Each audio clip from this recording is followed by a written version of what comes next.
Cash, a la iglesia uno siempre lleva dos cosas: Biblia y chequera. La Biblia para que aprendas lo que Dios te va a decir y chequera para que lo adores. Bienvenidos a Cosicultura de Gerberín. Hoy nos adentramos en una historia que parece sacada de una película de mafiosos, pero no, esto es la vida real.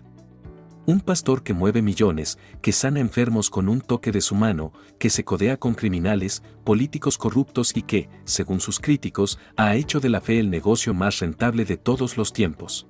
Ah, caray, eso sí me interesa, ¿eh? Pero, ¿qué pasa cuando los milagros no funcionan? ¿Y si el dinero de las ofrendas no es suficiente y hay que buscar fondos en el mundo bajo? ¿Hasta dónde llega el poder de una iglesia que ha logrado frenar investigaciones y mantener en la sombra sus misteriosas fuentes de ingreso? Cuidado, porque esta historia está llena de misterios, traiciones, decesos sospechosos y mucha, pero mucha plata.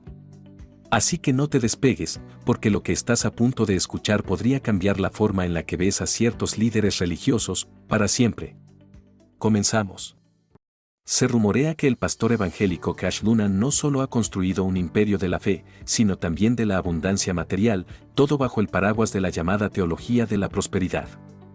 Esta corriente, bastante polémica dentro del cristianismo, sostiene que las bendiciones de Dios se reflejan en la salud y la riqueza de los creyentes, siempre y cuando estos sean generosos en sus ofrendas y diezmos. Espíritu Santo acá sobre toda carne, y recibe esa unción ahora. Algunos críticos han señalado que su propio nombre parece un guiño a su mensaje. Nacido como Carlos Enrique Luna Arango, él mismo asegura que el apodo Cash proviene de cómo pronunciaba Carlos cuando era niño, pero hay quienes sospechan que la coincidencia con la palabra inglesa para dinero no es tan accidental como parece. Entre las muchas frases que se le atribuyen, una ha llamado especialmente la atención: a mí me enseñó un apóstol, a la iglesia uno siempre lleva dos cosas, Biblia y chequera. La Biblia para que aprendas lo que Dios te va a decir y la chequera para que lo adores. Esta afirmación ha sido interpretada por sus seguidores como una enseñanza sobre la generosidad y la fe, pero sus detractores la ven como una muestra clara de la importancia del dinero en su doctrina. A cruceroscristianos.com o a cashluna.org. Al precio que ves ahí le agregas $200. Se comenta que su iglesia, Casa de Dios, ubicada en Guatemala, no solo es un centro de culto, sino también un símbolo de la opulencia que predica. Su construcción ha sido descrita como monumental, con instalaciones que parecen más propias de un centro de convenciones de lujo que de un templo cristiano tradicional. Dicen que en su congregación las donaciones no son solo bienvenidas, sino casi una condición para acceder a la bendición divina.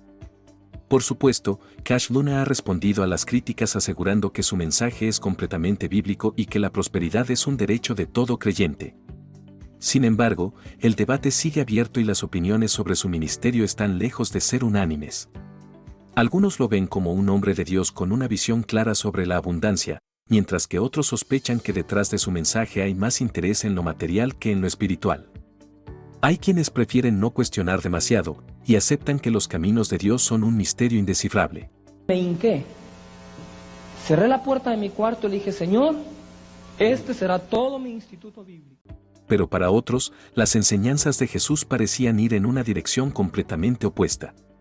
Frases como los últimos serán los primeros, y los primeros serán los últimos, o es más fácil que un camello pase por el ojo de una aguja, que un rico entre en el reino de Dios, no suenan precisamente como una invitación a medir la fe en términos de riqueza.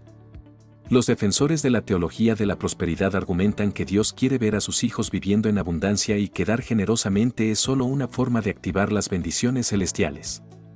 En este contexto, Guatemala se ha convertido en un caso particularmente interesante. No solo es uno de los países más desiguales del mundo, sino que también es el más evangélico de América Latina en proporción de creyentes, junto con Perú y Brasil. Y justo ahí es donde se levanta uno de los imperios religiosos más polémicos de la región, el de Cash Luna. Pero tengo una pequeña virtud que es la obediencia. Si mi pastor dijo eso, lo voy a obedecer. Algunos críticos han señalado que el verdadero negocio no está en la salvación de las almas, sino en el flujo constante de dinero que entra a la organización y, por supuesto, en el estilo de vida que han logrado mantener tanto Cash como su familia. Para quienes defienden este modelo, se trata de la manifestación de la bendición divina sobre un hombre de fe. Para sus detractores, es una muestra más de cómo la fe puede convertirse en una empresa rentable. Y ahora viene la pregunta del $1.000.000, literalmente. ¿Cuánto dinero mueve Casa de Dios? Bueno, esa es una cifra que pocos conocen con exactitud, ya que el patrimonio de la iglesia no es público. Sin embargo, se comenta que el flujo de dinero es descomunal.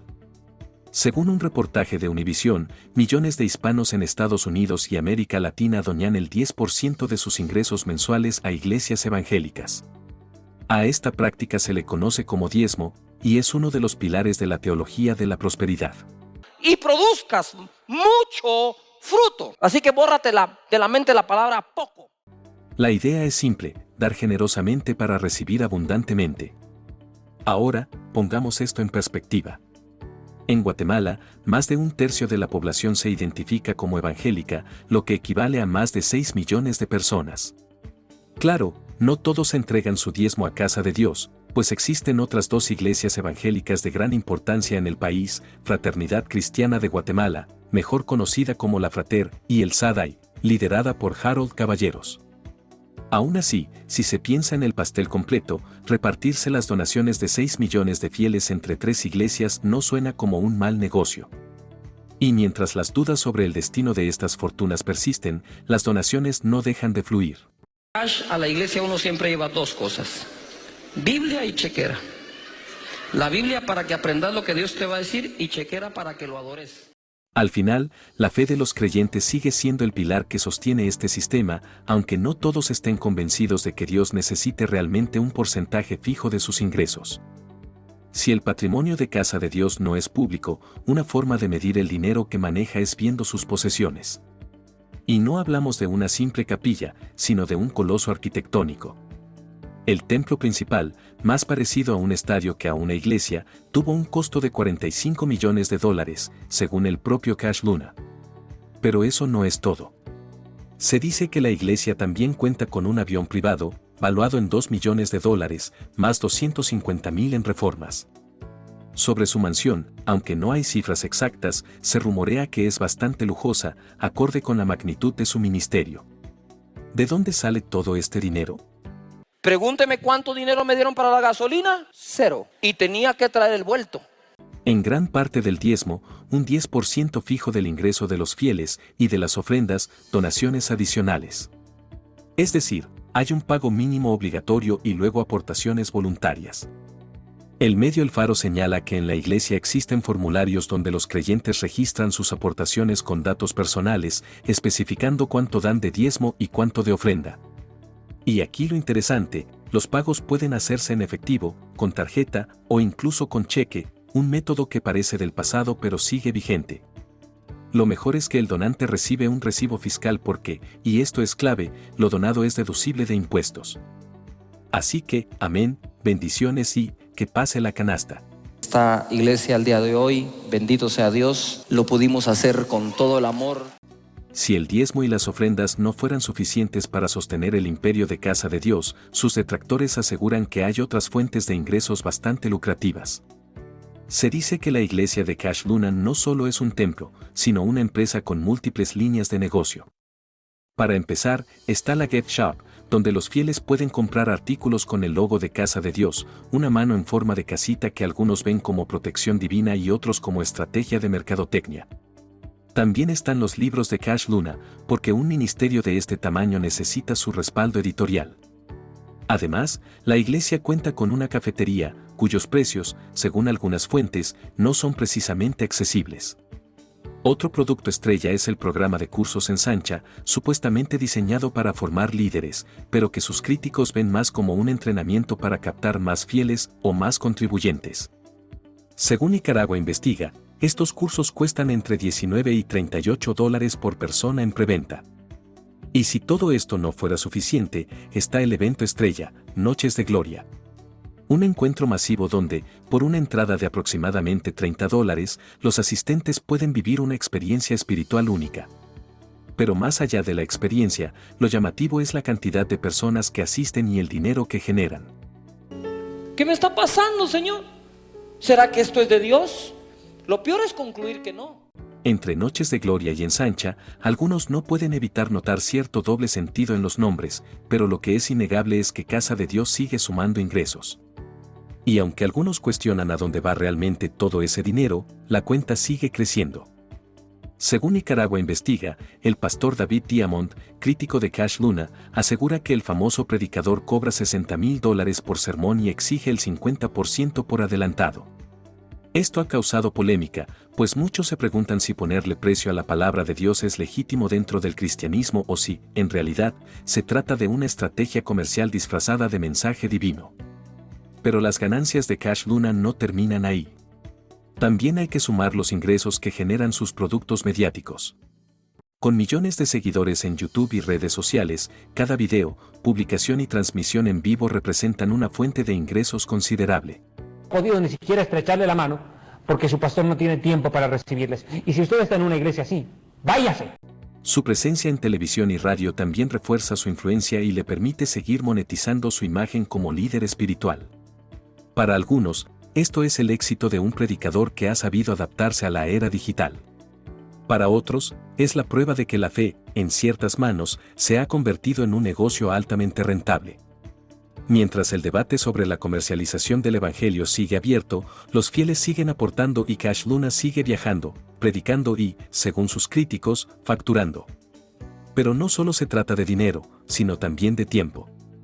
Según El Faro, cada servicio de la iglesia necesita alrededor de 1,650 voluntarios para operar y los domingos el número se duplica. Es decir, Casa de Dios tiene el dinero para pagar personal, pero prefiere funcionar con trabajo gratuito. Como dicen algunos, ¿qué es mejor que pagar por algo? No tener que pagarlo. Sí, cómo no. Eso que se los crea su tía. Fe, diga conmigo, Él me dará. Pero la que me partió el corazón fue cuando Pedro caminó sobre el agua. Más allá de la logística, hay quienes creen que la clave de este fenómeno es el control que las religiones pueden ejercer sobre sus fieles. La promesa de la salvación y las reglas para alcanzarla no son fáciles de seguir, pero garantizan una lealtad que, muchas veces, se traduce en sacrificios materiales y personales.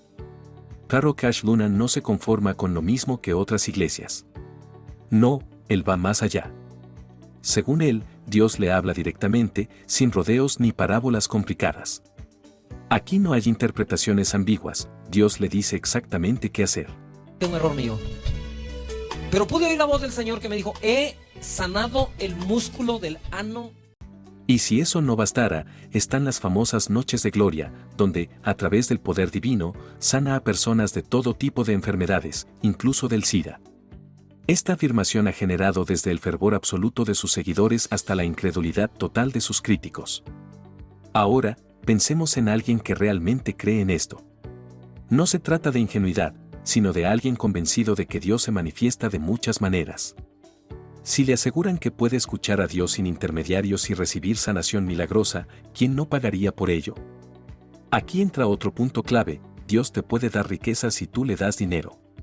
Un concepto similar a la ley de la atracción: rezas, das dinero a la iglesia y, en teoría, Dios te bendice.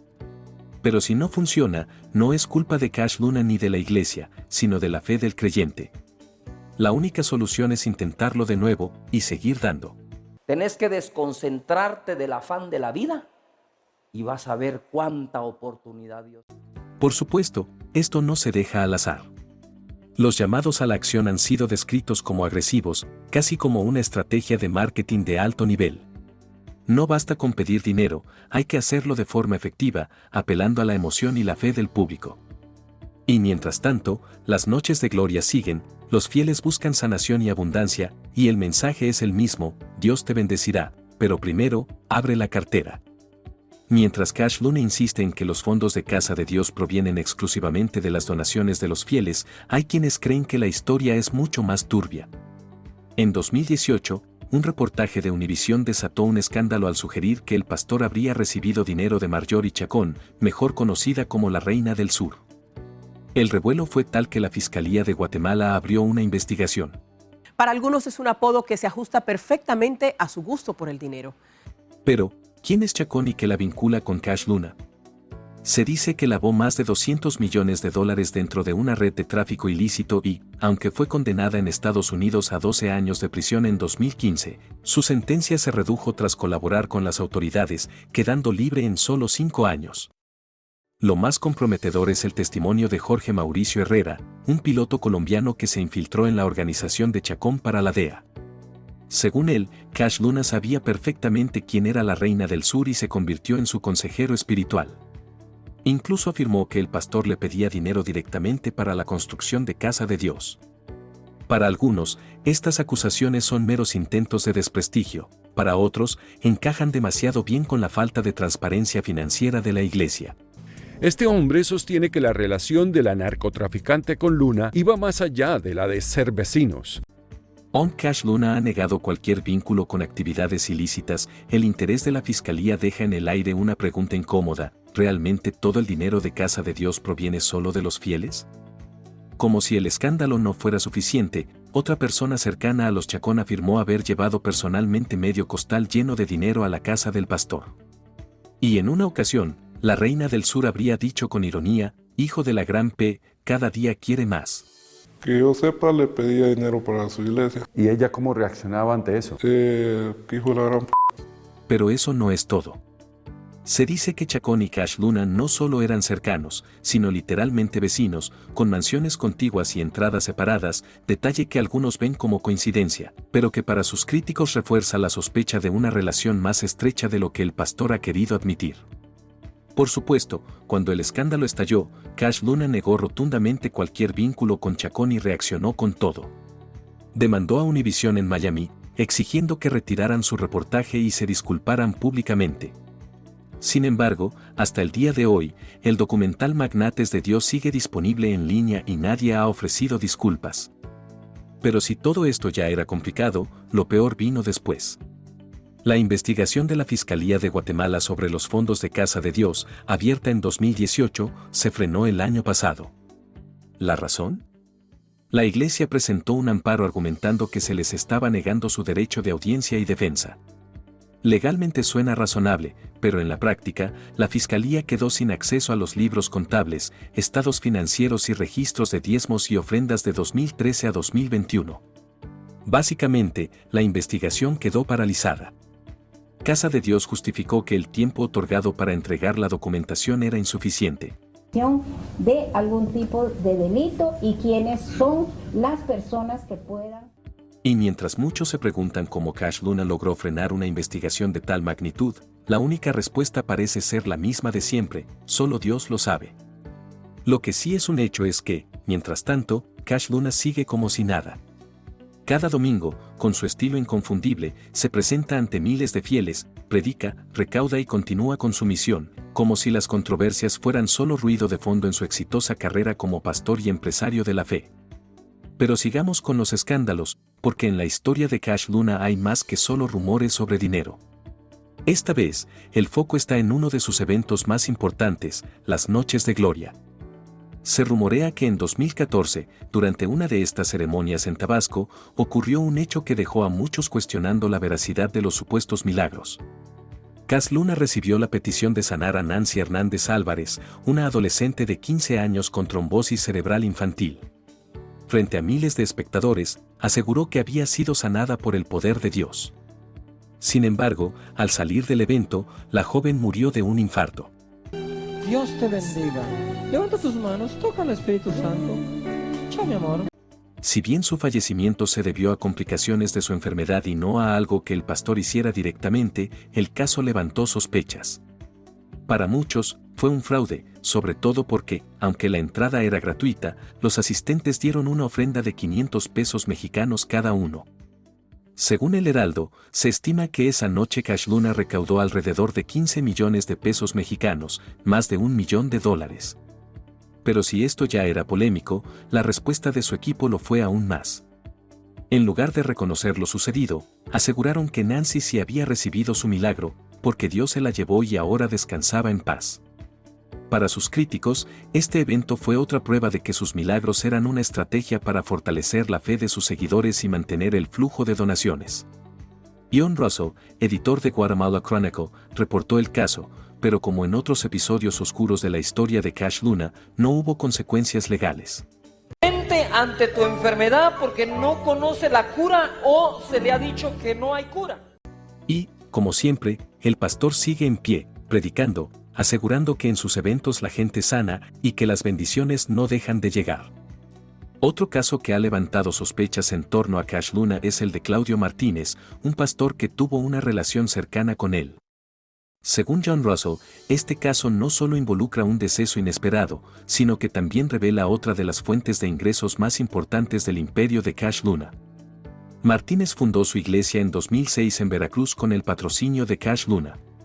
Todo parecía una simple expansión religiosa, pero en 2010 su iglesia se convirtió en una franquicia del Centro Internacional de Estudios Ministeriales, CIEM, el órgano rector de la iglesia de Cash Luna. Aquí es donde la historia toma un giro interesante. Todas las iglesias afiliadas al CIEM debían pagar el 10% de sus ingresos a Cash Luna. Se dice que, para 2015, ya eran más de 100 iglesias franquiciadas, lo que significaba ingresos de al menos $3 millones al mes, o unos 40 millones al año, libres de impuestos. Jesús, ahí hay un hombre que es digno de un milagro. Esto plantea una nueva perspectiva. Más allá de las donaciones de los fieles, la franquiciación de iglesias podría ser aún más rentable. Cash Luna no solo recauda en casa de Dios, sino que recibe un porcentaje fijo de cada iglesia afiliada. Para algunos, esto no es más que una estructura de negocios disfrazada de expansión religiosa. Pero volvamos al deceso del pastor Claudio Martínez, porque, según Russell, lo que ocurrió no fue un simple ataque, sino un caso lleno de inconsistencias y sospechas. Martínez fue liquidado en su casa, en presencia de su esposa Lucy, quien dio versiones diferentes cuando fue interrogada. Primero dijo que unos atacantes entraron, lo privaron de la vida y se fueron sin robar nada, a pesar de que la casa tenía dinero, joyas y objetos de valor. Además, no hubo signos de entrada forzada, lo que sugiere que los agresores fueron recibidos por alguien. Las irregularidades siguieron acumulándose. Varias pruebas clave nunca aparecieron, y aunque Lucy no fue hallada culpable, el caso tenía todos los elementos de un crimen pasional. Se dice que Martínez fue mutilado de sus partes nobles, lo que algunos interpretaron como un castigo por infidelidad. Se rumoraba que tenía relaciones con chicas demasiado jóvenes, lo que habría provocado fuertes peleas con su esposa. 4 hombres que trabajaban para Martínez fueron arrestados y se declararon culpables, aunque se dice que bajo la persuasión de la policía. Años después, el caso fue revisado y terminaron siendo liberados. Y si esto no fuera suficiente, otra mujer que trabajaba en la casa del pastor y debía testificar sobre lo ocurrido también fue liquidada antes de poder dar su versión. Ahora, aquí es donde entra Cash Luna en la ecuación. Según John Russell, después del asesinato, Lucy cobró un seguro de vida de $3 millones, vendió parte de sus propiedades en 2014 y se fue a Guatemala a vivir bajo la protección de Cash Luna. Russell sospecha que él la estuvo encubriendo y que por eso el caso nunca avanzó. Vamos ahorita a declarar a las personas que se encontraban ahí presentes por su misma seguridad. Pero la historia no terminó ahí. En una actualización que Russell hizo sobre el caso, descubrió que cuando Lucy regresó a México, lo hizo acompañada de su antiguo chofer, quien, curiosamente, tenía una deuda pendiente con Claudio Martínez justo en las fechas en las que éste fue privado de la vida. A pesar de todas estas conexiones, el caso nunca fue investigado a profundidad. Fallecimiento de su esposo. Tenía que ir. Y así, otro escándalo quedó enterrado sin respuestas, mientras Cash Luna continuaba con sus eventos, predicaciones y, por supuesto, el crecimiento constante de su imperio religioso. Si los escándalos financieros, los rumores de nexos con el crimen organizado y las historias turbias que rodean a Cash Luna no fueran suficientes, su incursión en la política también ha dado mucho de qué hablar. Porque sí, su influencia va más allá de la fe y las ofrendas. Se dice que ha cultivado vínculos con figuras clave en la política guatemalteca, varias de ellas hoy en prisión o bajo investigación por corrupción. Uno de los nombres más sonados es Roxana Valdetti, es vicepresidenta de Guatemala, quien donó una megabandera para la iglesia. Lo malo es que al parecer lo hizo con fondos públicos, además ella ha sido condenada por lavado de dinero. Pero no es la única. En 2013, durante la inauguración del Templo de Casa de Dios, Cash Luna estuvo acompañado nada menos que por Otto Pérez Molina, entonces presidente del país y hoy preso por encabezar una red de corrupción. Y la historia sigue. ¿Coincidencia? ¡No lo creo! En las siguientes elecciones, su iglesia fue un apoyo clave para Jimmy Morales, quien llegó a la presidencia como un candidato limpio, pero terminó envuelto en escándalos y actualmente está bajo investigación. Curiosamente, muchas de las figuras con las que Cash Luna ha tenido cercanía han terminado tras las rejas. Para algunos, simple coincidencia, para otros, una prueba de que sabe moverse en las altas esferas del poder. Mientras tanto, su iglesia sigue funcionando como si nada pasara. Siquiera podía estar tanto tiempo de pie o podía hacer ejercicio. Porque, al parecer, en este mundo no hay mejor blindaje que la fe y las conexiones adecuadas. La gran pregunta es, ¿hasta qué punto el lobby evangélico seguirá protegiéndolo? Porque, aunque las investigaciones se frenen y los casos desaparezcan de los titulares, el dinero sigue fluyendo, no precisamente hacia el pueblo, sino hacia una vida de lujos para él y su familia, para Dios. Una vez más, la religión se convierte en el pretexto perfecto para que unos pocos se enriquezcan a costa de la fe y el miedo de la gente. Mientras millones siguen creyendo en milagros, algunos ya encontraron la manera de hacer de la fe un negocio exento de impuestos y con miles de seguidores dispuestos a aportar. Pero la última palabra no la tienen los tribunales ni los reportajes. La tienen quienes siguen llenando los templos y vaciando sus bolsillos. Porque, en este juego, el verdadero poder no está en el cielo, sino en la cuenta bancaria. Y así llegamos al final de esta historia, pero ojo, porque esto no se acaba aquí. ¿Hasta cuándo podrá Cash Luna seguir jugando sin consecuencias? Su imperio de fe y fortuna es intocable, o en algún momento las cosas darán un giro inesperado. Matilde, vamos a caminar sin la silla de ruedas. 14 años. Si te gustó este video y quieres más contenido como este, dale like, compártelo y suscríbete a Cosicultura de Gerberín para que no te pierdas ninguna de estas historias que pocos se atreven a contar. Déjame en los comentarios qué opinas de este escándalo. ¿La fe se ha convertido en un negocio millonario? Te leo y nos vemos en el próximo video, donde seguiremos desentrañando los secretos más turbios de la farándula cristiana. Hasta la próxima.